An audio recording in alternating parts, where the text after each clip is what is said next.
Mapenzi. So nini ilikufanya ukachana your campus love? He was not able to maintain me as a baby girl. Alinitusi. Niambia sina akili manze. Sasa mtu kama mimi unaona hivi naweza kosa akili kweli? So brown akili. Alinicheat na mkisi. Pesa mzee. Maintenance. Okay, nilikaa campus 4 years, nikadate mtu for 4 years.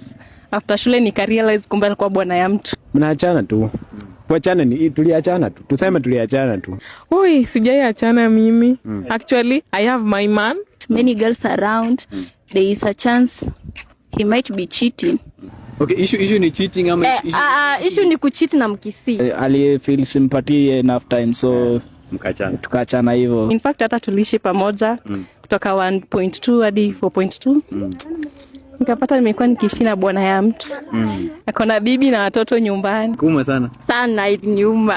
Napendwa na mimi nampenda pia.